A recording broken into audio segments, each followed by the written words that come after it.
निर्मला सीतारमण के बजट पर जहां बीजेपी कसीदे पड़ती नजर आई, तो वहीं कांग्रेस ने बजट को फीका बताया। बीजेपी प्रवक्ता नरेंद्र शिवजी पटेल ने बजट को देश हित में बताते हुए लाभकारी बजट बताया। तो वहीं पूर्व जनसंपर्क मंत्री पूर्व मंत्री पीसी शर्मा ने एएनबी न्यूज से बजट को लेकर खास बातचीत की, जिसमें उन्होंने कहा कि बजट को पुरानी बोतल में नई शराब के मुहावरे से संबोधित करते हुए बताया है कि मोबाइल पर कस्टम ड्यूटी बढ़ा दी गई है।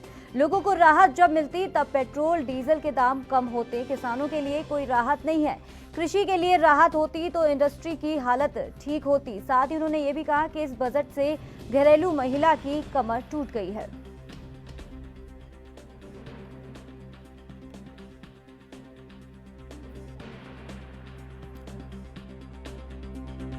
नरेंद्र मोदी जी के नेतृत्व में जितना अच्छा बजट अभी प्रस्तुत हुआ है, मैं समझता हूँ कि इतिहास का सबसे अच्छा बजट है। नरेंद्र मोदी जी के शासनकाल में जो पूर्व में 6 बजट आए हैं, उनसे और बेहतर बनाने की उसको प्रयास किया गया है।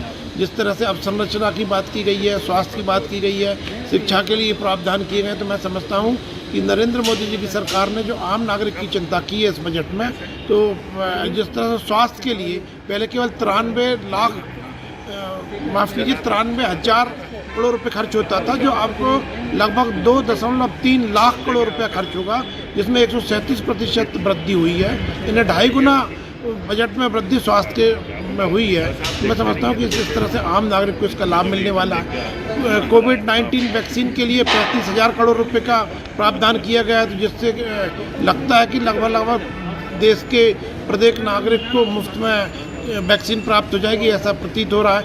15,000 विद्यालयों की गुणवत्ता के लिए प्रावधान किया गया। प्रतिशत विदेशी निवेश की बात की है, और ये अंग्रेजों के ज़माने में ईस्ट इंडिया कंपनी को दिया था। यहाँ कई कंपनियों को एक साथ हिंदुस्तान को बेचा जा रहा है, और इसकी खासियत ये है कि विदेशी निवेश का हमेशा भारतीय जनता पार्टी ने विरोध किया है, खिलाफत की है, और आज उसी राह पर ये चल रहे हैं। मैं समझता हूँ कि ये बजट और इसमें वैक्सीन जो लगना है पूरे हिंदुस्तान के 130 करोड़ लोगों को, उसके बारे में कहीं ये नहीं दिया गया कि निःशुल्क वैक्सीन लगेंगे। गरीब आदमी कहाँ से लगाएगा वैक्सीन, इसका भी इसमें जिक्र होना था, लेकिन उसका भी कहीं कोई जिक्र नहीं है।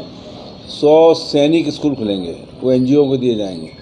ये भी कहीं ना कहीं एक तरह का इसका मैनिपुलेशन वाली बात है कि एनजीओज़ को कैसे देंगे सैनिक स्कूल। सैनिक स्कूल का पैटर्न वो होता है जो सीधे फोर्सेस से जुड़ा होता है, वो एनजीओ कैसे चलाएगा उसको। कुल मिला के पूरा गोलमाल है, और ये आम आदमी की, आम महिला जो घरेलू महिला है, उनकी कमर तोड़ने वाला है।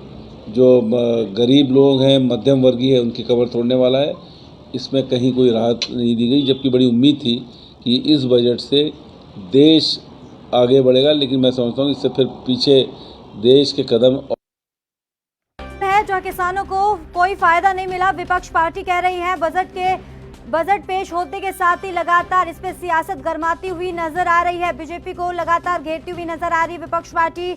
उनका साफ तौर पर कहना है कि विपक्ष ने इसका लगातार विरोध किया है। उनका कहना है कि व्यापारियों को इसका कोई भी फायदा नहीं हुआ। अगर किसानों की बात करें तो किसानों को भी इसका कोई भी ज्यादा अच्छा फायदा नहीं मिला। कृषि कानून को लेकर लगातार किसान पिछले 2 महीने से अधिक का समय हो गया है प्रदर्शन कर रहे हैं, उनकी तरफ कोई ध्यान नहीं दिया जा रहा।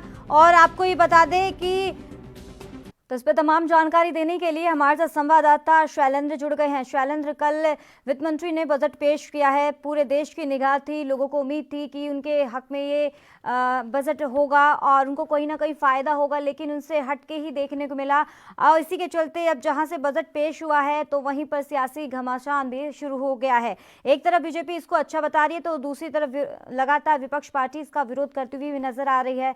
तो अगर मध्य प्रदेश की बात करें तो मध्य प्रदेश में किस तरीके से हालात देखने को मिल रहे हैं?